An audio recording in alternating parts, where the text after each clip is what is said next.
What's going on, everybody? King of Dragons 5000 here, coming at you with another figure review. Today we'll be having a look at the Target exclusive Power Rangers Lightning Collection Mighty Morphin Ninja White Ranger. And so here we have Tommy pose and out of the packaging. Before we take a look at the figure, let's actually run through his accessories.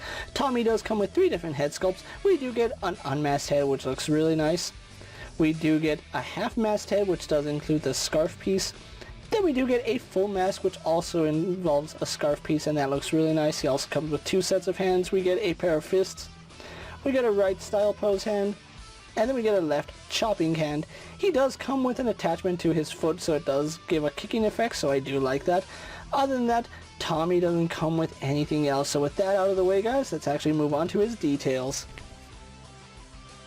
And so here we have a closer look at the White Ranger, at least the White Ninja Ranger. And I'm not gonna lie to you guys, I'm not really a fan of this head sculpt. It really doesn't look much like Jason David Frank, unfortunately. This is probably the weakest head sculpt that we've gotten, and yeah, it is unfortunate because we've gotten several good head sculpts of Jason David Frank, and this, I don't know, there's just something about it that doesn't look right. The eyes seem to be a little bit too tiny, and then his lips are a little bit too full.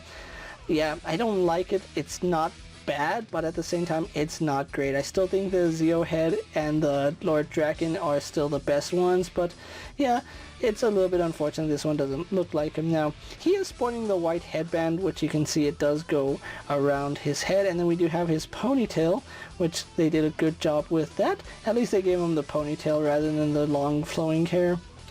You can see he does have the scarf piece on right now. Now, you do need the scarf piece on this head and the half-masked head, which we have right here. Only reason is the neck is very thin on these figures, and if he doesn't have this scarf piece, it does make it look a little bit awkward. So there is that. As far as the rest of the figure goes, he has a lot of nice detailing on him. I'm just a little bit concerned because he is done in white plastic of the yellowing. Although he does seem to be like an off-white, it's still a concern to have. We do have the Falcon Medallion right here on his chest now. Because they are going to be reusing this sculpt for other times, they did not sculpt the Falcon here on the emblem, which I'm a little bit sad. They could have given us 4 different sculpts with a tunic and having them all have sculpted detail, but unfortunately we don't get that. Now, as far as this tunic goes, I really do like it. Just like with the Pink Ranger, we have some issue where the lines don't go all the way to the belt, although it's a little bit better here on Tommy. You can see the black belt is painted nicely, and then on the back the gold lines do a better job of coming to the belt. As you can see, it's done really good. I just kind of wish that it went down all the way, but it's not too bad. You're not going to see the back of the figure too much. And I do like the fact that he has a black belt. Right here on the shoulder pads, you can see he has black diamonds instead of white diamonds for obvious reason. If he had white diamonds, you wouldn't really see them, but it does look really nice. I do like the tunic overall. It does look like ninja garb. Right here on his gauntlets, we do have the diamonds. We have the 3 black ones and then the 6 gold ones, so that looks really nice. I do like this detailing. They did a really good job with it. And on the inside, he does have the lacing. So again, we don't have a tunic that comes down like we saw with the Pink Ranger, which is a little bit unfortunate. I would have liked to see a little bit of a tunic there, even though it's not accurate. It's just something that would have helped cover some of the articulation. Although it's not really bad, I do like the sculpt work that they did on his legs. It looks like wrinkled pants, which that's really hard to capture well on figures, but they actually did a good job. And something I didn't notice on all the male figures, that they only have 2 diamonds here on their shins. They should have a total of 3 diamonds, but as you can see, because the wrap does go underneath the pants, unlike the female figure that we had a look at, they didn't sculpt the 3rd diamond. Now, I would have liked a half diamond just to indicate that it was there, but unfortunately they didn't sculpt it, so a little bit disappointed. But at least the gold paint is painted very well. That's one thing that they could have done very terribly, but they did a good job with it, so I'm not complaining. It still looks really good. So overall, really solid sculpt here on Tommy. So with that out of the way, guys, let's actually get Tommy compared to other figures you may have in your collection. Here we have Tommy posed next to a Marvel Legends Cyclops and a DC Multiverse Superman. here we have Tommy posed next to a WWE Elite Scale figure in a Mezco 112th Collective Popeye the Sailor Man. Here we have Tommy posed next to a Lightning Collection White Ranger in a Star Wars Black Series Mandalorian. And finally, here we do have the Ninja White Ranger posed next to the Ninja Black Ranger, Ninja Pink Ranger, and Ninja Blue Ranger.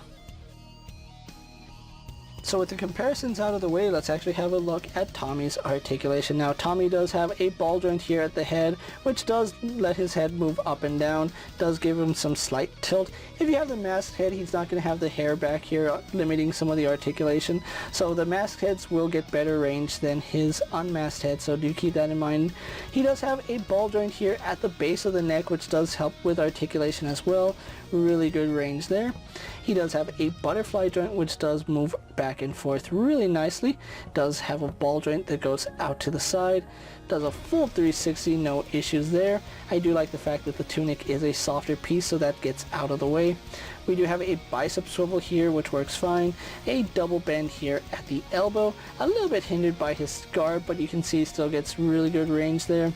Then we do have a swivel and hinge at the wrist. It's a little bit stiff on mine. I'm going to have to free that later on, but yeah, it would hinge. We do have an ab crunch, which unfortunately on mine, it's completely frozen. Now, I've already taken the figure apart to try to get that joint to move, but yeah, that ab crunch does not want to move, so that is a little bit unfortunate. He does have an ab crunch though, which if yours does move, that's very good. He does have a ball joint here at the waist, which that does help with some of the posing. Does rotate as well as give us some nice side-to-side tilt. Legs are on drop-down hinges, so they do kick forward to about right there. They do kick out to the side, no problem. They swivel here at the thigh. Double bend here at the knee, a little bit hindered by the garb, but they do get up pretty high.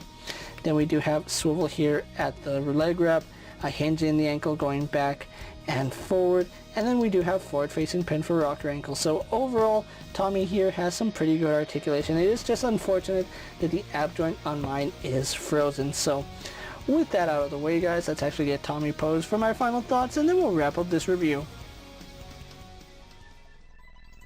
And so here we have the White Ninja Ranger pose for my final thoughts, and overall I think Hasbro has done a really good job with this Ninja Ranger sculpt. They did a fantastic job just with the detailing alone. Now, like I said earlier in the video, I think they should have made unique tunic pieces for each Ranger so that we would have the sculpted detail on the chest. Unfortunately, it is just tampoed on, which I'm not a big fan of, but I do understand why they did it. It's a cost-saving measure, and the fact that they are making this sculpt reused 4 times, it does make it easier to reuse the sculpt if it's just a tampo rather than a sculpted detail.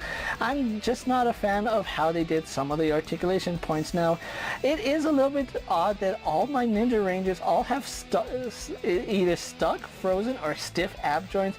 I don't know if that's a reoccurring issue with all the Rangers, but from my experience and the 3 Rangers I do have that are males and the 1 Pink Ranger, all of them have ab crunches which are frozen or very, very stiff, and I think that's a reoccurring issue on figures, because if it was just 1 figure, I'd pass it off as quality control. But the fact that 4 out of the 4 Rangers that I have so far have really stiff ab joints, it might be a reoccurring problem. But overall, I'm still happy with the way this figure came out. I do like the fact that we do get the 3 different head sculpts. We get the half mask, the unmasked, and the full stunt double mask. So overall, really good accessories there. I kind of wish that he did come with an extra set of hands just to give him a full pair of each one, but overall, still very impressed. Even with the effect piece, I do like the pearlized look to it. It's very, very nice. If you are looking for the Ninja White Ranger, he is only available at Target, which is kind of mind-boggling. You would think that Mighty Morphin, being the biggest Power Ranger franchise, they would make it a general release, especially for the Ninja Rangers. That's one of the popular ones that came out in the Power Rangers movie, as well as the Power Rangers TV show. So I have no idea why Hasbro made these an exclusive. They just are. So if you are looking for Tommy or any of the other Ninja Rangers, they are only available at Target. So do keep a look at Target or check online. I did find my Rangers in store, so if you are looking for them, they should be generally easy to find. If not, you can still get them online.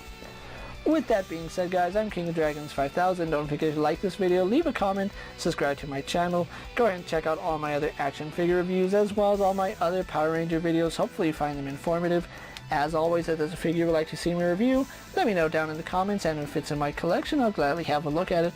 While you're at it, check out my Instagram account for new and exciting action figure photos, and as always, ring that bell to be notified every time I upload a video. Until next time, guys, I'll see you later. Take care, everyone.